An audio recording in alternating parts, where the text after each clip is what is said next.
Just 3 months left until 2024. Now a look at how candidates plan to counter communist China. Does President Biden's push for green energy conflict with his China policy? There are Chinese companies that can take advantage of those subsidies. Plus, a 10-year-old's curiosity stumps a presidential hopeful during a campaign event. I have a question, sir. Oh, that's the toughest question all day. What's this young voter asking? And is China at war with the U.S.?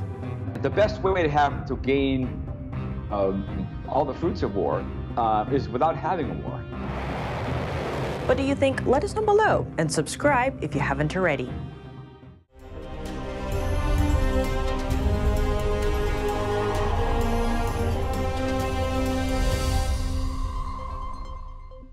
Welcome to China in Focus. I'm Tiffany Meyer. The race for the 2024 White House is on, and presidential hopefuls are talking China. The majority of candidates say they'd counter the Chinese Communist Party if elected, including President Biden, though he adds he would bolster the World Bank as well to support lending for climate change. And that's one of our main focuses heading into the G20, delivering on an agenda of fundamentally reshaping and scaling up the multilateral development banks, especially the World Bank and the IMF. The question is, can fighting climate change and countering China work at the same time? The administration is pushing hard for America's green energy transition, having pledged to cut carbon emissions in half by 2030 and hit zero emissions by 2050. But with China dominating green energy industries, some are wondering, would America's green energy future depend on Beijing? China having a lock pretty much on a lot of the market for green technologies, whether it's electric vehicles, wind turbines, wind magnets, solar panels. Putting things in perspective, oil cartels have a lot of say in the global economy. That's because they pump 40 to 60% of the world's oil. But even that pales in front of China's near monopoly on clean energy supply chains. Up to 80% of the solar panels are being produced in China. China manufactures about 90% of the so-called polysilicon for solar modules, refines over 50% of the world's lithium for lithium batteries, and is expanding that capacity. Lithium-ion batteries are among the most important components in electric cars, and China dominates the supply chain for them. Well, roughly 40% of the electric vehicles produced in the world are being produced in China. China also controls 80% of battery raw material refining. It also supplies 50% of chemical lithium and 70% of synthetic graphite. Experts estimate it would take the U.S. over 10 years to catch up. No amount of policy exhortations or subsidies that will quickly change that fact, because these are extraordinarily big industries. Take a long time to build. China also has a commanding hold on nickel and cobalt, minerals essential for EV battery components. It's the world's largest refiner of these minerals and supplies up to 70% of these minerals. Experts are concerned, given the amount, how much Beijing could leverage them. If we're dependent on them, that means the cards are in their hand. And what are they going to demand? Are they going to demand reduction in arms sales to Taiwan? Are they going to demand the U.S. Navy pull out of the Western Pacific? Beijing seems to be clear about what cards it holds. In a 2020 speech, Chinese leader Xi Jinping said the country must tighten international production chains' dependence on China, thereby forming a powerful countermeasure against foreigners who would artificially cut off supplies to China. Over in the U.S., Biden has been trying to beef up domestic green manufacturing. He signed the Inflation Reduction Act into law last year, handing out hundreds of billions of dollars in subsidies to boost clean energy manufacturing at home. Republicans have repeatedly tried to repeal key parts of the Inflation Reduction Act, including the Speaker of the House now, taking credit for the billions of dollars in private investments and thousands of jobs coming into their states. But who's reaping the most benefit? An analysis from the Wall Street Journal says that so far, foreign companies are among the biggest winners. There are certain domestic companies that are taking advantage of the subsidies, but the way the law is written, there are Chinese companies that can take advantage of those subsidies, Chinese solar companies that can take advantage of them. The law spurred at least $110 billion investment dollars in clean energy projects. But over 60% of the spending involves foreign companies, including China. Over $8 billion investment dollars sparked by the law come from companies with deep ties to China.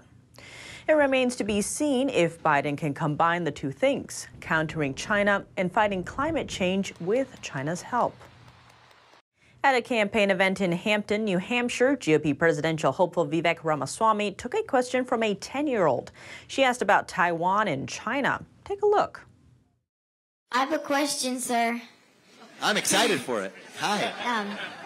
When you're president, what are you going to do what are you going to do when China attacks Taiwan?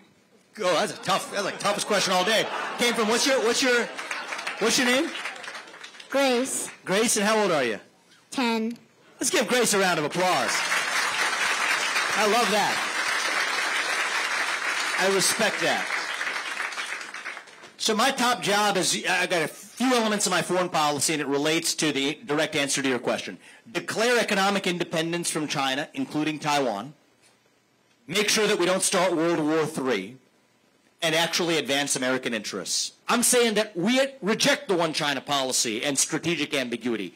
We will defend Taiwan, and then after we achieve semiconductor independence, we resume strategic ambiguity, our current position.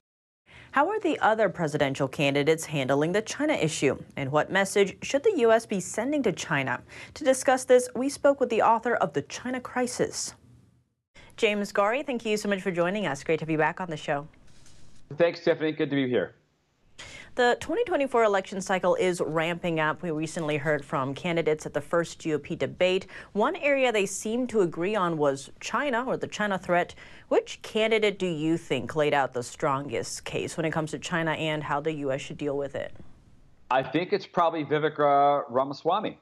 I think he was the most clear. And DeSantis also had a policy of, an economic policy in terms of taxes and regulations. But I think Vivek Ramaswamy has the best grasp on the relationship between China and the U.S. and China and its neighboring countries, especially India and Taiwan. I don't agree totally with his position on Taiwan, but at least he has laid it out in clear-cut terms.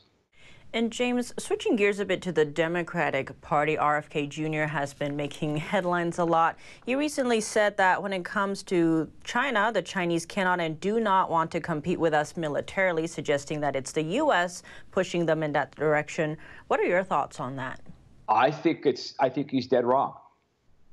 I think China is, there's a reason China's Navy is larger than ours. It's not because they want to have great boat parades. It's because they want to compete with us first in the region, in the Asia-Pacific region, but they want to compete and protect their interests abroad. And on top of that, he also went on to say that when it comes to China, quote, they don't want war, they want peace, and they want prosperity, and that cannot happen when there's a war.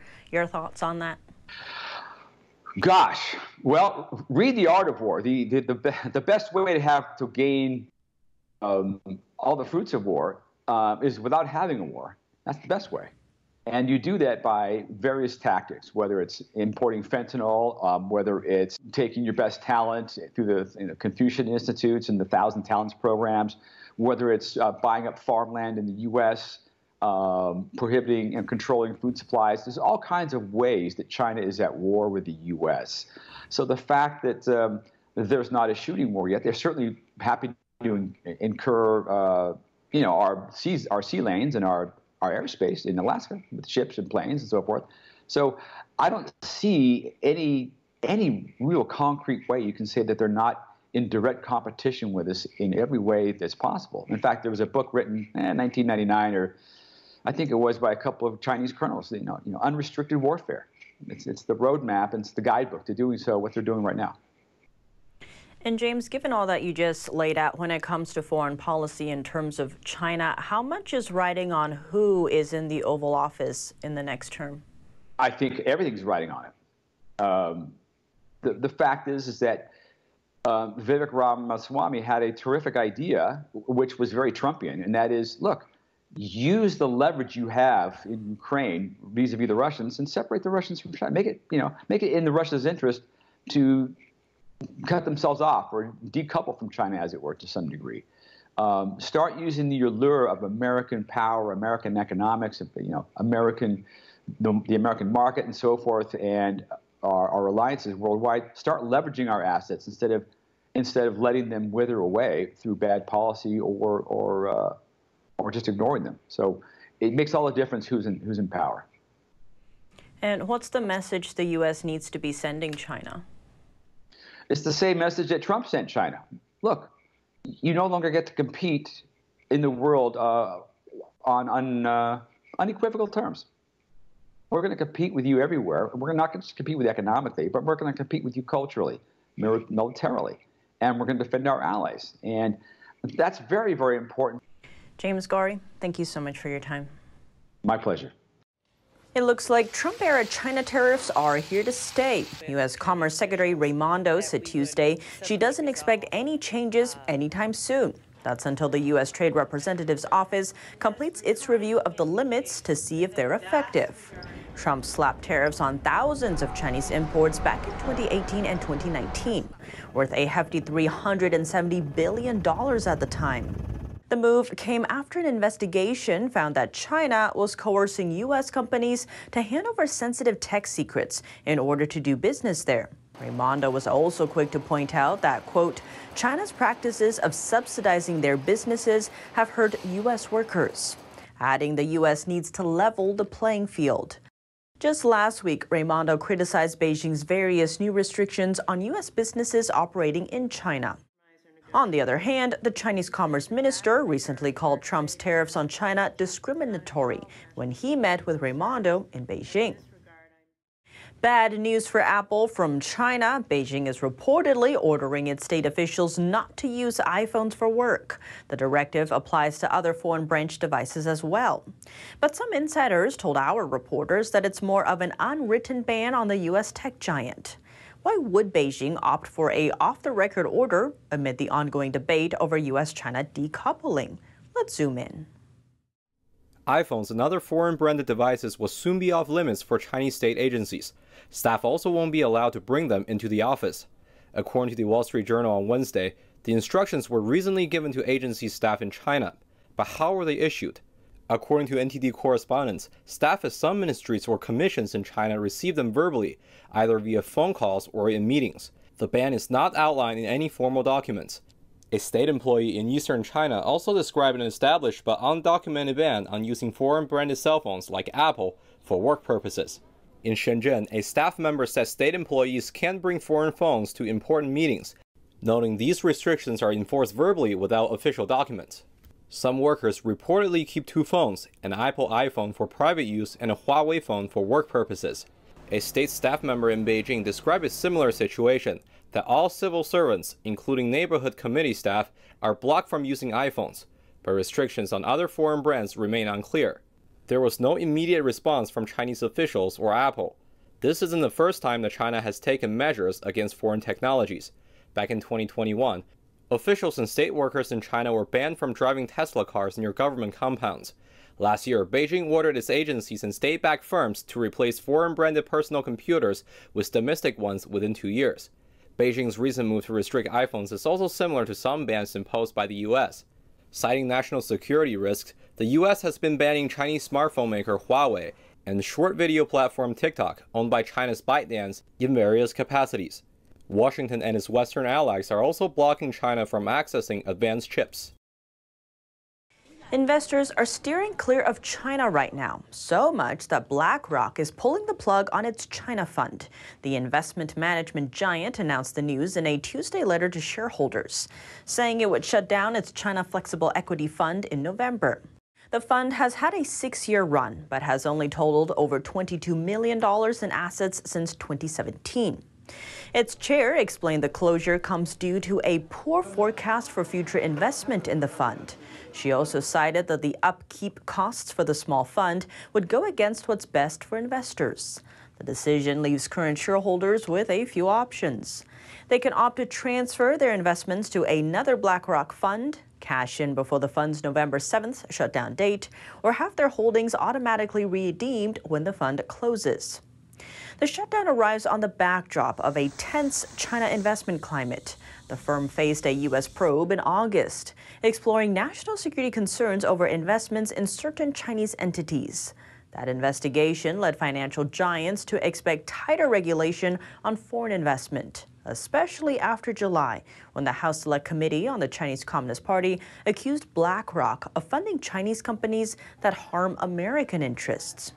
President Biden also signed an executive order last month, limiting American investment in Beijing's technology industry. Another big story to look out for, a two-way street getting lined up alongside talks of a U.S. and China decoupling. China started decoupling industries, finances, banks. They've recently delisted some of their largest stocks off the New York Stock Exchange. From a new counterintelligence law to policies targeting foreign firms through fines and raids, how determined is China to become self-sufficient from the West? China is driving decoupling from China as much as anybody in the world. But as China separates itself from the West, can Beijing keep its economy stable? You have to look at decoupling as a very serious thing. So is it going to get down to the good guys versus the bad guys? And what would the entangling really cost? China has a bunch of friends that it paid for. So when China doesn't have money, it will lose its friends. Stay tuned for more coming up tomorrow on China in Focus. That's all for today's China in Focus on YouTube. We're now sharing a shortened version of our program here after being demonetized for 2 years. Here's what to look out for in our second half. Amid growing tensions with Washington, can China's economy manage without the West? And what key strategies should the U.S. embrace as officials battle with Beijing on the economy, diplomacy, the military, and the ideological arena? American Thought Leaders host Yanni Akelik spoke to Jonathan Ward, a China scholar, founder of the Atlas Organization, and author of The Decisive Decade, American Grand Strategy for Triumph over China, for details. The full episode is available on our partner platform, Epic TV. To sign up, click the link down below. Thanks for watching China in Focus. I'm Tiffany Meyer. See you tomorrow.